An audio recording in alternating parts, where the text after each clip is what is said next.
ಆ ಸ್ಥಾನಕ್ಕಿರೋ ಬೆಲೆ ಗೌರವ ಯಾವುದನ್ನು ತಿಳ್ಕೊಳ್ದೆ ನನ್ನ ಮಗ ಪ್ರೀತು ನನ್ನ ಮನಸ್ಸನ್ನು ಮುರಿದು ಹೋದ.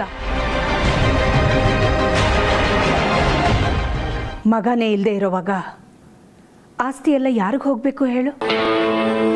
ಸೊಸೆಗೆ ತಾನೆ. ನನ್ನ ಆಸ್ತಿನ ನನ್ನ ಸೊಸೆ ಕೊಡೋದ್ರಲ್ಲಿ ಏನು ತಪ್ಪಿದೆ? ನೋಡಮ್ಮ, ಈಗ ನೀನು ಬೇಡ ಅಂದರೆ ನನ್ನ ಮನಸ್ಸಿಗೆ ಇನ್ನೂ ನೋವಾಗುತ್ತೆ. ದಿಶಾ, ಅಖಿಲ ಮನಸ್ಸು ಈಗಾಗಲೇ ನೊಂದು ಹೋಗಿದೆ. ಬೇಡ ಅಂತ ಹೇಳಬೇಡ, ಗೌರವದಿಂದ ಕಣ್ಣು ಗೊತ್ಕೊಂಡು ತಗೊಂಬಿಡಮ್ಮ. ಸರಿ ಆಂಟಿ, ನಿಮ್ಮಿಷ್ಟ.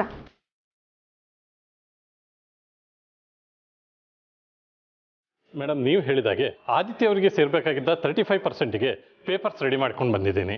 ಹಾಗೆ ದಿಶಾ ಅವರಿಗೆ ಹೋಲ್ಡಲ್ಲಿ ಇಟ್ಟಿದ್ದ 20% ಮತ್ತು ಪ್ರೀತಮ್ ಅವರಿಗೆ ಸೇರಬೇಕಾಗಿದ್ದ 45% ಸೇರಿಸಿ 65%, ಇಷ್ಟಕ್ಕೂ ಪೇಪರ್ಸು ರೆಡಿ ಮಾಡ್ಕೊಂಡು ಬಂದಿದ್ದೀನಿ ಮೇಡಮ್.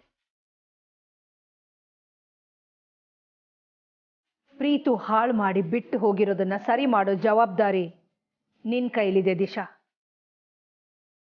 ಸೈನ್ ಮಾಡು.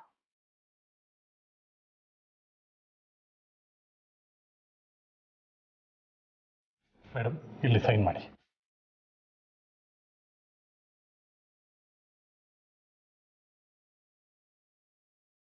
ಇನ್ನು ಏನು ಯೋಚನೆ ಮಾಡ್ತಿದೀಯಮ್ಮ? ಸೈನ್ ಮಾಡು. ಅಕ್ಕ, ಆದಿತ್ಯನಿಗಿಂತ ಜಾಸ್ತಿ ಆಸ್ತಿ ಬಂತು ಅಂತ ಯೋಚನೆ ಮಾಡ್ತಾ ಇರಬೇಕು ಅಲ್ವಾ ದಿಶಾ?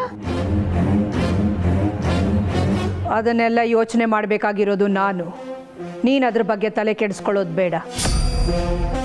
ನೀನೇನು ಯೋಚನೆ ಮಾಡಬೇಡ. ಸೈನ್ ಮಾಡು.